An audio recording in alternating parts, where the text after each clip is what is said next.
নমস্কার বন্ধুরা, আমি তুহিন রিভিউলজি চ্যানেলে আপনাদের প্রত্যেককে স্বাগত জানাই। এখন কথা বলবো বিজয় দেবরকোন্ডার আপকামিং সিনেমা VD12, যেটা ওয়ার্কিং টাইটেল এতদিন নাম ছিল।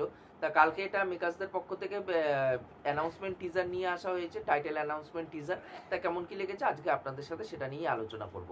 তা এই যে VD12 এতদিন নাম ছিল, তার এখন নামকরণ হচ্ছে, যে তেলেগু এবং তামিল ভাষায় নাম দেওয়া হয়েছে কিংডম, এবং হিন্দি ভাষায় নাম রাখা হচ্ছে সাম্রাজ্য। এবং এখানটায় তিন ভাষায় কিন্তু তিনজন কিন্তু এখানটা ভয়েস ওভার দিয়েছে। তেলেগুরটায় জুনিয়র এনটিআর, তামিলেরটায় সুরিয়া, এবং হিন্দিরটায় রণবীর কাপুর। এবার এখানটায় যেই জিনিসটা হয়েছে, যে এখানটায় হয়তো হতে পারে যে এখানটায় হিন্দিতে টাইটেল নিয়ে কোনো ডিসপিউটেড হয়েছে বলে মেকার্সরা এখানটায় কিংডম নামটা রাখেনি। তারা এই সাম্রাজ্য বলে তারা হিন্দিতে রিলিজ করতে চলেছে। তো দেখুন, এই যে ভয়েস ওভারটা তিনজন দিয়েছে, তিনজন একটা তিন জায়গার অ্যাক্টার, তাদের ভয়েস ওভার কিন্তু কার কিরকম লাগবে সেটাই যদি প্রথমে কথায় আসি। তা প্রথমে যদি আমি সবার আগে এগিয়ে রাখবো, সেটা হচ্ছে জুনিয়র এনটিআর এর ভয়েসটা। জুনিয়র এনটিআর এর ভয়েসটা কিন্তু সব থেকে পাওয়ারফুল হয়েছে, এবং সেটা শুনতে খুব ভালো লাগছে। এরপর যদি সেকেন্ড যার আমার ভয়েস ওভারটা ভালো লেগেছে, সেটা হচ্ছে রণবীর কাপুর। এবার দেখুন, রণবীর কাপুর হচ্ছে প্রথম দিকে যখন তার মনোলগটা বলছিল, ভয়েস ওভারটা হচ্ছিল, তখন কিন্তু তার ভয়েসটা অতটাও ভালো লাগছিল না, এবং সিনগুলোর সাথে কানেক্টেড করা যাচ্ছিল না। বাট একটা পর্যায়ের পর থেকে যখন তার ভয়েসটা একটু চড়া হলো, তখন একটুখানি ভালো লাগলো রণবীর কাপুরের ভয়েস। এবং লাস্ট আমি যেটা আমি রাখবো, সেটা হচ্ছে সুরিয়ার ভয়েস ওভারটা অতটাও ভালো হয়নি। দেখুন, ভালো অ্যাক্টার কিন্তু আমাদের মানে এই তিনজন অ্যাক্টার কিন্তু আমার খুবই পছন্দের অ্যাক্টার, বাট এরা ভালো অ্যাক্টার। বাট অনেকে হয় কি ভয়েস ওভারটা দিতে পারে না, তারা সেই জিনিসটা করতে পারেনি হয়তো, তার জন্য হয়তো কিছু জায়গায় 19-20 হয়েছে রণবীর কাপুরে এবং সুরিয়ারটা। বাট তাদের কিন্তু পারফরমেন্স মানে অ্যাজ অ্যান অ্যাক্টার হিসেবে কিন্তু কখনোই খাটো নয়, কিন্তু আমি এটা কিন্তু কখনোই মিন করছি না, জাস্ট আমি ভয়েস ওভারটা জাজ করলাম। এখানটা কিন্তু জুনিয়র এনটিআরেরটা সব থেকে বেশি ভালো লাগছে। এবার যদি টিজারটা আসি, টিজারটা এক কথায় কিন্তু ব্যাপক হয়েছে। এখানটায় যেইভাবে যেই ওয়ার্ল্ডটাকে দেখানো হচ্ছে, সেই ওয়ার্ল্ডটা কিন্তু খুব ভালো লাগছে, যে একটা কোস্টাল এরিয়ার মধ্যে গল্প দেখানো হচ্ছে। কিছু ট্রাইবেল জাতি হয়তো হতে পারে এখানটায়, ওখানটায় এমন কিছু হয়তো পাওয়া যাচ্ছে যার জন্য প্রশাসন আসছে এবং এদের উপর এক্সপ্লয়েট করা শুরু করছে, এদের উপর অত্যাচার করা শুরু করছে, এবং এরা একটা ঠাগি কালচারে কিন্তু বিশ্বস্ত, এই যে যে ট্রাইবাল গ্রুপটাকে দেখানো হচ্ছে।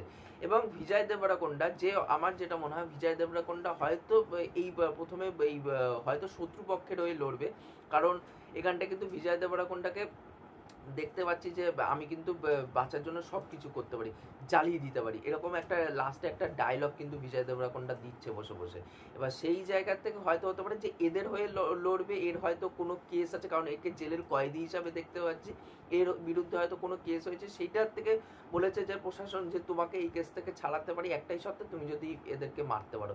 হয়তো হতে পারে যে পরবর্তীকালে এখানটায় আসছে এবং এদেরকে মারছে, কিন্তু মারতে মারতে যখন দেখছে যে এই হচ্ছে এদের অংশ, তখন কিন্তু এই মানে যাদের হয়ে মানে যাদের বিরুদ্ধে লড়ছিল তাদের হয়েই আবার পরবর্তীকালে প্রশাসনের বিরুদ্ধে লড়বে।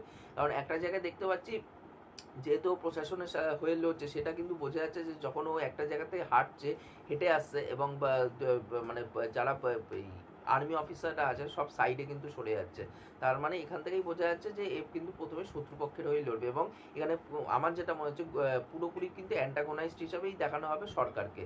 এবার দেখার এই সিনেমাটা কিভাবে প্রেজেন্ট করে। বাট এখানটা কিন্তু বিজয় দেবরাকোন্ডার কিন্তু লুকটা বেশ ভালো লাগছে, এরকম ইন্টেন্স লুকে কিন্তু তাকে দুর্দান্ত লাগছে, এরকম ছোট ছোট করে চুল কাটা এবং বিয়ার্ড যেভাবে রেখেছে দুর্দান্ত লাগছে। বাট আমার একটাই জিনিস বুঝতে পারছি না, যে VD12 যখন একটা পোস্টার আনা হয়েছিল তখন মুখটা জাস্ট দেখা যাচ্ছিল না, বাট ওখানটা কিন্তু পুলিশের ড্রেসে আমরা দেখতে পাচ্ছি। ওটা বিজয় দেবরাকোন্ডা নাকি অন্য কেউ সেটা বোঝা যাচ্ছে না, কিন্তু আমার যেটা মনে হয় ওটা বিজয় দেবরাকোন্ডা, কারণ বিজয় দেবরাকোন্ডা ছাড়া অন্য কেউ হবে না। এবার দেখার সে পুলিশ কি করে হলো এই গল্পের মধ্যে, কারণ আমি কিন্তু এখানটা আমরা যারা এই টিজারটা দেখেছি প্রত্যেকেই কিন্তু দেখতে পাচ্ছি একে জেলের কয়েদি হিসাবেই কিন্তু দেখতে পাচ্ছি। এবার দেখার সে পরবর্তীকালে কি হয় না হয়, এটা কিন্তু গল্পটা কিন্তু পুরোপুরি কিন্তু ধরা যাচ্ছে না। আর এই যে গৌতম তিন্নানুরি, যিনি এই সিনেমার পরিচালক, তার কিন্তু এর আগে জার্সি সিনেমাটা করেছে নানির সাথে, এবং শাহিদ কাপুরের সাথে রিমেকটা করেছিল। তার দুটো সিনেমাই কিন্তু খুব ভালো, বিশেষ করে আমি সবার আগে আমি তেলেগুরটাই বেশি এগিয়ে রাখি, কারণ ওটার থেকেই তো মানে রিমেক করা হয়েছে হিন্দিতে। বাট ও দুটো ভার্সানে কিন্তু শাহিদ কাপুর এবং নানির পারফরমেন্স দুর্দান্ত ছিল। এবং তার থেকেও বড় কথা, এই যে গৌতম তিন্নানুরি, তার সিনেমাতে কিন্তু কিন্তু মানে এই যে আমরা তেলেগু সিনেমা যখন দেখি একটা কি দেখে যে মাসালা ট্রিটমেন্টেড সিনেমাগুলো নির্মাণ করা হয়, বাট এই গৌতম তিন্নানুরি কিন্তু সে কিন্তু একটা গল্প বলে, একটা ইমোশনাল জার্নি দেয় একটা হিরোকে। সেই জিনিসগুলো কিন্তু একটা ইমোশনাল জার্নি থাকে হিরোর জন্য, যার জন্য হিরোর জন্য আমরা রুট করতে পারি। কারণ যখন জার্সি দেখি, জার্সিতে কি দেখছি যে যখন একজন ফেইলিয়ার বাবা, ফেইলিয়ার স্বামী, ফেইলিয়ার ক্রিকেটার, মানে চারিদিক দিয়ে ফেইলিয়ার, তার গল্পটা দেখতে পাচ্ছি হচ্ছে আমরা জার্সিতে। সেই জিনিসটা এতটাই সুন্দর করে ওয়ার্ক করে রেখেছিল, যার জন্য আমরা প্রত্যেকেই কিন্তু গল্পটার সাথে বা ক্যারেক্টারটার সাথে কিন্তু কানেক্ট হতে পেরেছিলাম। এইখানটাও কিন্তু সেটা বোঝা যাচ্ছে যে এখানটা যে মাসালা, সো কল্ড মাসালা যে সিনেমাটা হয় তেলেগুতে, সেটা কিন্তু আমরা এখানটায় দেখতে পারবো না। সেই জিনিসটা কিন্তু গল্পের আর্ক অনুযায়ী কিন্তু সব জিনিস এখানটায় রাখা হবে। এখানে ইমোশনাল পোর্শনটাও কিন্তু রাখা হচ্ছে, যেটা টিজার দেখে বোঝা যাচ্ছে। এবার দেখার ট্রেলারটা কবে আসে এবং সিনেমাটা কেমন হয়। আমি তো এই সিনেমাটার জন্য খুবই এক্সাইটেড আছি। এবার দেখার হিন্দি ভার্সানে কত বড় রিলিজ পায়, কারণ সচরাচর সব সিনেমা তো হিন্দি ভার্সানে খুব যে বড় রিলিজ পাচ্ছে বা কিছু, সেটা তো হচ্ছে না। এবার দেখার বাদবাকি কী হয়। তা ওভারঅলে টিজারটা আমার খুবই দুর্দান্ত লেগেছে। যারা আপনারা টিজারটা দেখেছেন তারা অবশ্যই নিচে কমেন্ট করে জানান যে আপনাদের এই টিজারটি কেমন কী লেগেছে। আর এই ভিডিওটি ভালো লাগলে অবশ্যই লাইক, শেয়ার, সাবস্ক্রাইব করে পাশে থাকবেন, তাহলে মোটিভেশন পাবো নতুন নতুন ভিডিও বানানোর জন্য। এখনকার মতন টাটা, বাই।